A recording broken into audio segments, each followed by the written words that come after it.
बिहार में लगातार पुल गिरने का सिलसिला जारी है। 15 दिन में 12 पुल गिर गए हैं। वही आज बिहार सरकार के मंत्री अशोक चौधरी ने एक बड़ा बयान दिया। उन्होंने कहा कि जिस समय पुल का निर्माण हुआ था उस समय तेजस्वी यादव इसके विभाग के इंचार्ज थे। हमारे साथ आरजेडी के प्रवक्ता है सागरिका पासवान जी। मैम, जो पुल गिरने का जो बात आ रहा है तेजस्वी यादव पर, अशोक चौधरी बिहार के मंत्री, उन्होंने कहा कि उनकी जिम्मेदारी बनती है।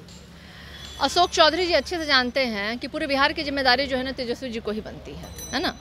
अब इन लोगों को सत्ता में रहने का कोई मतलब नहीं बनता है। बड़े ही मतलब संवेदनहीनता की पराकाष्ठा है कि जिस तरीके से 12 पुल जो है अभी पूर्ण रूपेण मतलब उनका उद्घाटन में नहीं हो पाया, उद्घाटन से पहले भी गिर गई। कई पुलें तो जो है शुरुआत होने के साथ ही वो गिर गई, और उसके ऊपर इस तरह के संवेदनहीन बयान। तो आप समझ सकते हैं कि ये सरकार जो है ना, और इस सरकार में जो इनके टट्टू फट्टू जो लोग हैं जो इस तरह की भाषा बोल रहे हैं, उनको समझ में आना चाहिए कि ऐसे बयानबाजी मत कीजिए, शर्म कीजिए, जांच करवाइए, पड़ताल करवाइए।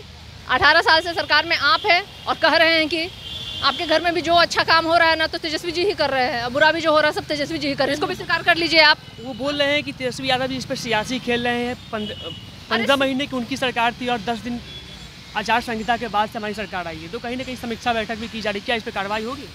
अरे कोई समीक्षा बैठक करने की आवश्यकता नहीं है। आपको अपने ऊपर कार्रवाई इन लोगों के खिलाफ करने की आवश्यकता है। हम तो प्रतिदिन इनका उजागर कर रहे हैं। हम तो उजागर कर रहे हैं कि कैसे पुल निर्माण में किन कंपनियों को ठेके दिए इन्होंने और कितना भ्रष्टाचार किया इन्होंने। हम तो खुलेआम इनको चैलेंज कर रहे हैं। जांच करवाइए ना, अगर हिम्मत है तो जांच करवाइए, भेजिए जेल हमारी अगर गलती है तो।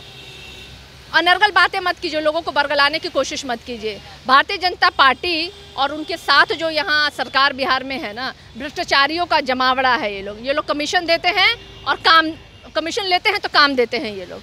और ये सब जो है ना, उनके ऊपर से लेकर शीर्ष नेतृत्व तक सब भ्रष्टाचारी भरे पड़े हुए हैं। जब सम्राट चौधरी बोल रहे थे कि जब तक नीतीश कुमार को हम सत्ता से नहीं हटाएंगे तब तक पगड़ी नहीं हटाएंगे, कल उन्होंने अयोध्या में जाकर पगड़ी अपना उतारा। हाँ, तो वो जो प्रण लिए थे वो पूरा नहीं हो पाया। अब नीतीश कुमार जी इनको बिहार से इनका खात्मा करवा दिए। अब तो जेडीयू के मंत्री लोग बोल ही रहे हैं ना कि बिहार में अगर भाजपा जीती है तो जदयू के चलते जीती है, और भाजपा ये स्वीकार कर ली है कि हम अब बिहार से समाप्त हो गए हैं। तो अब जानते हैं जब किसी की मृत्यु होती है तो उसके पश्चात ही मुंडन का संस्कार होता है। तो सम्राट चौधरी जी भाजपा के जो प्रदेश अध्यक्ष हैं, भाजपा की मृत्यु के पश्चात वो जाकर के उन्होंने अपना मुंडन करवाया। तो ये थे हमारे साथ राष्ट्रीय जनता दल के प्रवक्ता सागरिका पासवान। रोशन कुमार, राष्ट्रीय सागर, पटना।